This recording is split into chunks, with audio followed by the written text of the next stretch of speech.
It was just after midnight when the sound of sirens pierced the silence of a quiet suburban street. Neighbors peeked through curtains, confused by the sudden rush of flashing lights outside a well-kept two-story home.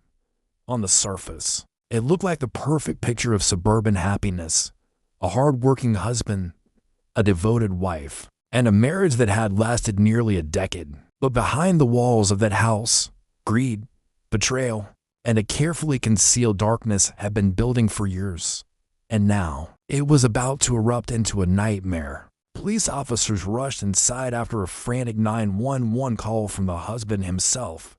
His voice was trembling, almost hysterical, as he cried out, "My wife, she's not breathing. Please. I think she's dead." When first responders entered the bedroom, they found her lying motionless on the bed. Her face was pale, her lips tinged blue. The husband, his shirt rumpled and his eyes wide, clutched at them with desperate hands, insisting that he'd found her like this. But for the seasoned detectives on the scene, something didn't sit right. There was no sign of forced entry, no signs of struggle, no bruises that matched a break-in, and no disarray to suggest a robbery gone wrong. The husband's performance, because that's what it looked like, was already raising questions. And within hours, whispers began spreading through the neighborhood, whispers that this was no ordinary tragedy. The truth would take investigators deep into a story of betrayal, a story where love had rotted into obsession, where greed became motive, and where a man's desire for freedom and a new lover outweighed the life of the woman who trusted him the most. But as detectives would soon learn, behind the husband's mask of grief was a chilling plan meticulously crafted, all for money and another woman. What they didn't yet know was how far he was willing to go to cover his tracks, or how one tiny overlooked detail would unravel everything. The next morning, the official autopsy began.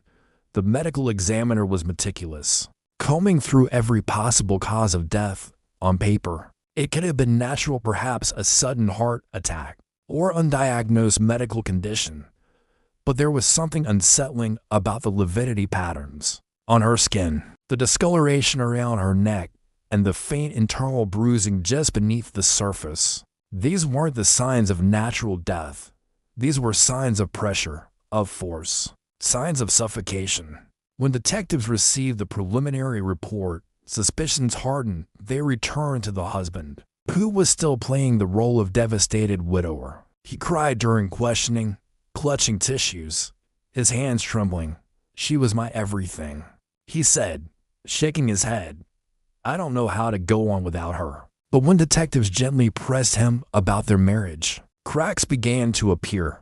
Neighbors described hearing arguments late at night. Friends revealed that the wife had confided in them about financial strain and a growing distance between her and her husband. One even claimed she was considering leaving him. That alone was motive enough to raise eyebrows.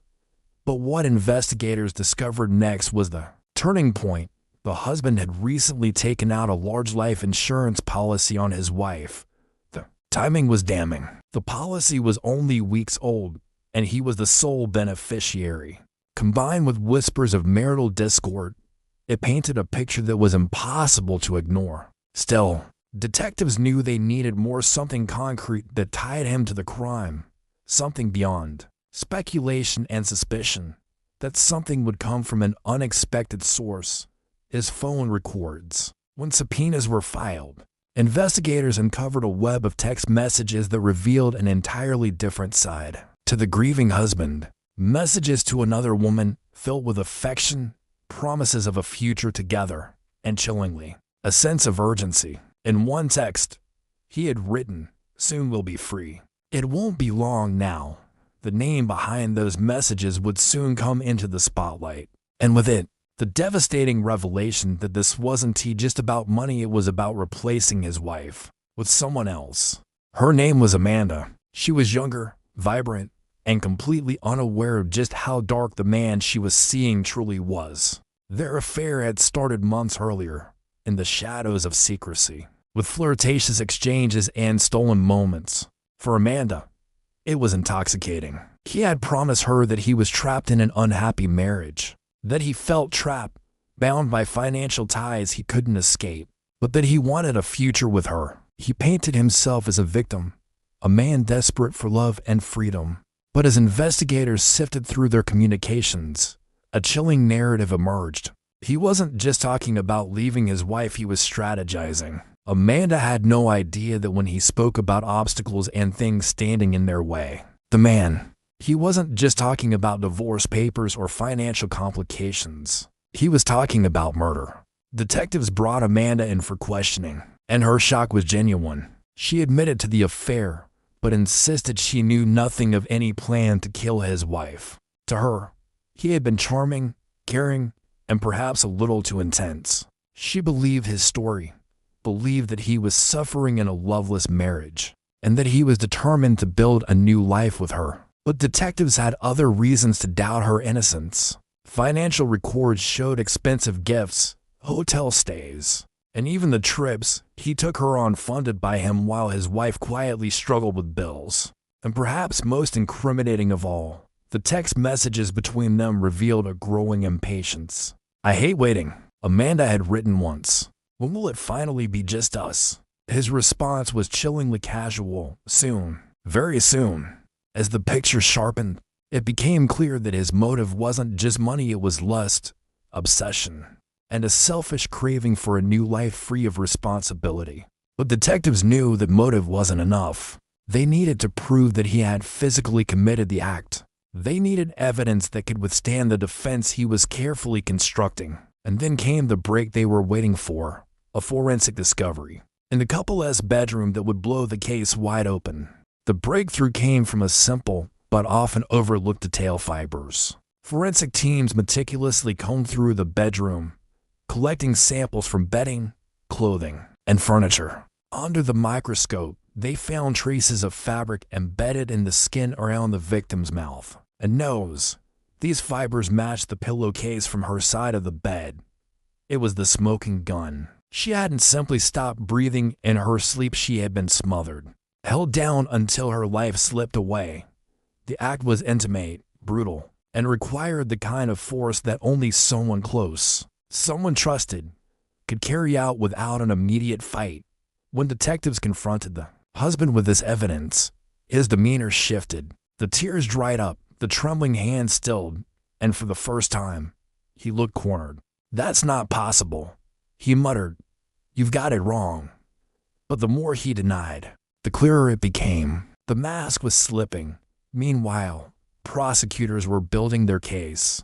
They had motive, the life, insurance policy, and the affair. They had opportunity, the lack of forced entry, and the husband's presence. And now they had method, the forensic evidence of suffocation. What they didn't yet have was a confession or a way to tie all of it together so tightly that a jury couldn't possibly doubt it. That's when detectives went back to Amanda, this time armed with the forensic findings. They told her, bluntly, that the man she loved had smothered his wife in cold blood. Amanda broke down. She insisted she hadn't known, but she admitted that his recent behavior had scared her. He'd grown more demanding, more controlling, and she had begun to wonder if he was capable of darker things. Her testimony, though not enough to convict on its own, painted a devastating picture of his character. Still, the husband clung to his story of innocence. He hired defense attorneys, claimed he was being framed, and even suggested that his wife may have taken her own life. But every new piece of evidence contradicted him. The net was tightening, and soon, there would be no escape. The trial began with packed courtrooms and a community hungry for answers. The prosecution laid out their case methodically: the sudden life insurance policy, the affair with Amanda, the forensic evidence of suffocation, and the damning text messages that showed intent. Piece by piece, they stripped away the image of a grieving widower and revealed the cold, calculating killer beneath. Witnesses took the stand. Neighbors recounted the late-night arguments. Friends testified about the wife's fear and doubts about her marriage. And Amanda, her voice trembling, told the jury about the promises he deemed made and the chilling messages that hinted at a plan. Each word cut deeper into the defense's fragile narrative. The defense tried to fight back. They painted him as a man unfairly targeted, a husband grieving and confused. They questioned the reliability of the forensic evidence, suggested contamination, and argued that Amanda's testimony was biased, the product of a spurned lover seeking revenge. But the jury wasn't convinced. The prosecution's case was too strong, too consistent, and too damning to ignore. And then came the most haunting moment of the trial, the 911 call. Played in court, the husband's voice echoed through the chamber, filled with exaggerated sobs and pleas. To untrained ears, it might have sounded like desperation. But to the jury, now armed with the truth, it was the performance of a killer pretending to be broken. The room fell silent as the recording ended, the weight of the deception hanging heavy in the air. When the prosecution rested, it was clear the husband's carefully constructed facade had crumbled. But the question still lingered: would the jury deliver justice, or would he somehow manage to slip through the cracks? The jury deliberated for just 8 hours. When they returned, the atmosphere in the courtroom was electric. The husband sat at the defense table, his hands clasped tightly, his eyes darting nervously. The foreman stood, cleared his throat, and delivered the words that sealed his fate: guilty of first-degree murder. Gasps filled the courtroom. The wife's family broke down in tears, clutching one another in a mix of grief and relief. Amanda, sitting quietly in the back, closed her eyes and let out a trembling sigh.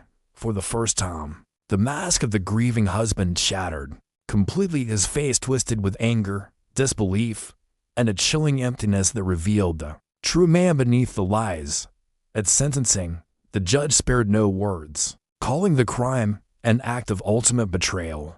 She condemned him to life in prison without the possibility of parole. The courtroom listened as the gavel fell, marking the end of his freedom. But for those who had loved his wife, there was no true closure.